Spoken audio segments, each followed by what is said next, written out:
Shalom మీకు సమాధానం కలుగునుగాక. అపోస్తుల కార్యములు 17వ అధ్యాయము. వారు అంఫిపోలి అపోలోనియా పట్టణముల మీదుగా వెళ్ళి థెస్సలోనికకు వచ్చిరి. అక్కడ యూదుల సమాజ మందిరం ఒకటి ఉండెను గనుక పౌలు తన వాడుక చొప్పున సమాజపు వారి యొద్దకు వెళ్ళి, క్రీస్తు శ్రమపడి మృతులలో నుండి లేచుట ఆవశ్యకమనియు నేను మీకు ప్రచురము చేయు యేసే క్రీస్తై ఉన్నాడనియు లేఖనములలో నుండి దృష్టాంతముల నెత్తి విప్పి చెప్పుచు వారితో 3 విశ్రాంతి దినములు తర్కించుచుండెను.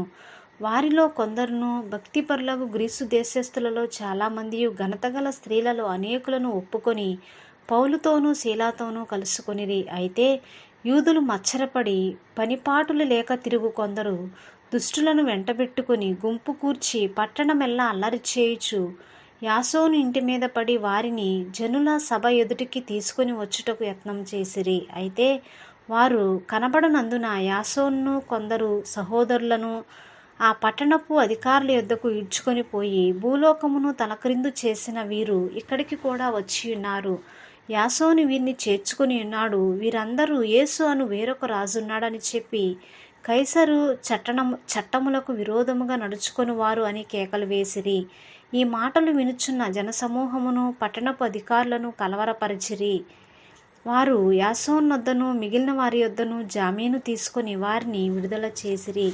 వెంటనే సహోదరులు రాత్రివేళ పౌలును శీలాను బెరియాకు పంపించిరి. వారు వచ్చి యూదుల సమాజ మందిరంలో ప్రవేశించిరి. వీరు థెస్సలోనికలో ఉన్న వారికంటే గనులై ఉండిరి గనుక ఆసక్తితో వాక్యమును అంగీకరించి పౌలును శీలాయును చెప్పిన సంగతులను అలాగున్నవో లేవో అని ప్రతిదినమును లేఖనములు పరిశోధించుచూ వచ్చిరి. అందుచేత వారిలో అనేకులను ఘనతగల గ్రీసు దేశస్థులైన స్త్రీలలో పురుషులలోనూ చాలామంది విశ్వసించిరి. అయితే బెరియాలో కూడా పౌలు దేవుని వాక్యం ప్రచురించుచున్నాడని థెస్సలోనికలో ఉండు యూదులు తెలుసుకొని అక్కడికి వచ్చి జనసమూహములను రేపి కలవరపరిచిరి.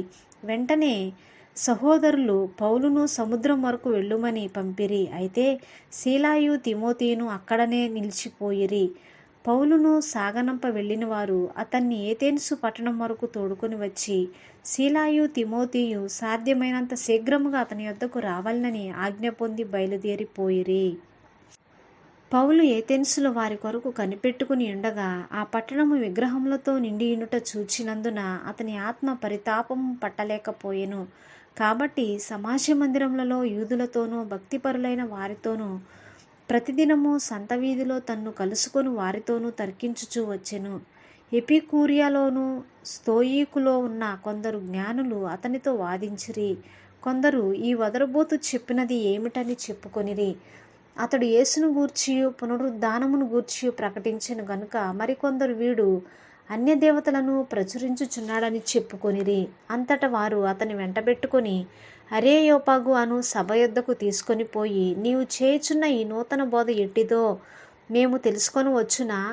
కొన్ని క్రొత్త సంగతులు మా చెవులకు వినిపించుచున్నావు గనుక వీటి భావమేమో మేము తెలుసుకొనగోరుచున్నామని చెప్పిరి. ఏథెన్సు వారందరూ అక్కడ నివసించు పరదేశులను ఏదో ఒక క్రొత్త సంగతి చెప్పుట ఎందును వినుట ఎందును మాత్రమే తమ కాలం గడుపుచుండువారు.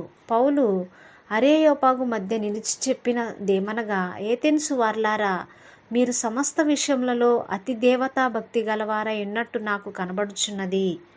నేను సంచరించుచు మీ దేవతా ప్రతిమలను చూచుచుండగా ఒక బలిపీఠము నాకు కనబడెను. దాని మీద తెలియబడని దేవునికి అని వ్రాయబడి ఉన్నది.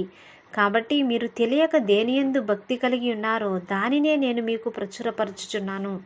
జగత్తును అందలి సమస్తమును నిర్మించిన దేవుడు తానే ఆకాశమునకును భూమికిని ప్రభువై ఉన్నందున హస్తకృత్యములైన ఆలయములలో నివసింపడు. ఆయన అందరికీ జీవమును ఊపిరిని సమస్తమును దయచేవాడు గనుక తనకు ఏదైనాను కొదువై ఉన్నట్టు మనుషుల చేతులతో సేవింపబడువాడు కాడు.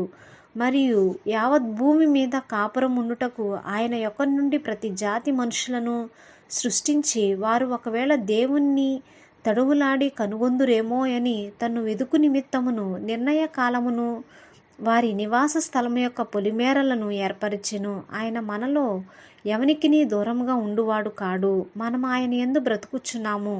చలించుచున్నాము, ఉనికి కలిగి ఉన్నాము. అటువలే మనం ఆయన సంతానమని మీ కవీశ్వరులలో కొందరును చెప్పుచున్నారు. కాబట్టి మనము దేవుని సంతానమై ఉండి మనుషుల చమత్కార కల్పనల వలన మలచబడిన బంగారమునైనను వెండినైనను రాతినైనను దేవత్వం పోలి ఉన్నదని తలంపకూడదు.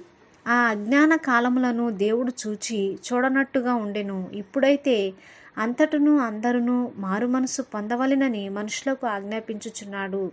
ఎందుకనగా తాను నియమించిన మనుషుని చేత నీతిని అనుసరించి భూలోకమునకును తీర్పు తీర్చబోయేడి ఒక దినము నిర్ణయించి ఉన్నాడు.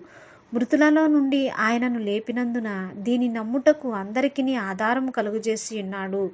మృతుల పునరుద్ధానమును గూర్చి వారు వినినప్పుడు కొందరు అపహాస్యము చేసిరి, మరికొందరు దీన్ని గూర్చి నీవు చెప్పునది ఇంకొకసారి విందుమని చెప్పిరి.